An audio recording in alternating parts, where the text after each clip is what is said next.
भारत ने अपनी हवाई सुरक्षा को मजबूत करने के लिए रूस से S-400 एयर डिफेंस सिस्टम खरीदा है। भारत ने खास तौर से पाकिस्तान और चीन के खतरे को देखते हुए इस सिस्टम को खरीदा है।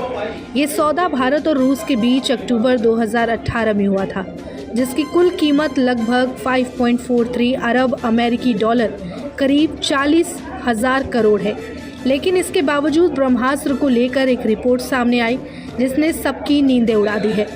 रिपोर्ट में दावा किया गया कि चीन और पाकिस्तान के बीच एक सीक्रेट समझौते पर बात चल रही है। इस समझौते में चीन की ओर से S-400 मिसाइल सिस्टम की जानकारी पाकिस्तान को दी जा सकती है।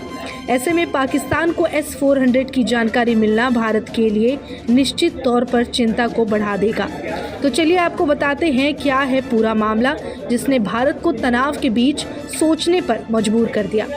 बुल्गेरियन मिलिट्री.com की रिपोर्ट के मुताबिक भारत को अंदेशा है कि अगर चीन ने पाकिस्तान को S-400 की जानकारी दी तो संघर्ष के समय पाक फौज इस जानकारी का इस्तेमाल उसके खिलाफ कर सकती है। हालांकि अभी तक इस बात की कोई पुख्ता जानकारी नहीं मिली कि चीन ने पाकिस्तान को रूसी S-400 सिस्टम का कोई तोड़ बता दिया है या फिर उसका कोई ऐसा इरादा है। चलिए अब आपको बताते हैं कि भारत के लिए कितने महत्वपूर्ण है S-400। भारत के लिए S-400 की महत्ता: सबसे पहला, अत्याधुनिक वायु रक्षा तकनीक, दूसरा 400 किलोमीटर तक मारक क्षमता, तीसरा 30 किलोमीटर की ऊंचाई तक लक्ष्य भेदने की क्षमता और चौथा, एक साथ 36 से अधिक लक्ष्यों को ट्रैक और 72 तक को एक साथ एंगेज कर सकता है। दो मोर्चों की सुरक्षा: चीन के पास पहले से S-400 मौजूद है, इसलिए भारत के लिए सामरिक संतुलन जरूरी है। पाकिस्तान के साथ लगातार सीमा पर तनाव को देखते हुए एयर डिफेंस की ये परत अत्यंत आवश्यक है। S-400 से भारत के उत्तर चीन और पश्चिमी पाकिस्तान में रणनीतिक बढ़त मिलती है।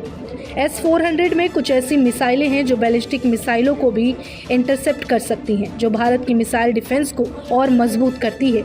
ये क्षमता अभी तक भारत की घरेलू प्रणालियों में सीमित रूप में ही थी। आपको बता दें कि हाल में ही चीन ने रूस से S-400 खरीदा। चीन ने साल 2014 में रूस के साथ 3 अरब डॉलर में ये सौदा किया था। ऐसे में चीनी सेना के लोग इस सिस्टम की खूबियों और कमजोरियों को अच्छे से जानते हैं। अगर चीनी एक्सपर्ट पाकिस्तान को इस सिस्टम के रडार की फ्रीक्वेंसी इस्तेमाल करने के तरीके और कमजोरियों के बारे में बता देते हैं तो भारत के लिए अरबों डॉलर का ये निवेश एक तरह से बेकार हो जाएगा। अब देखना ये होगा कि भारत इस रिपोर्ट पर क्या रुख अपनाता है। नमस्कार, मैं हूं मानक गुप्ता।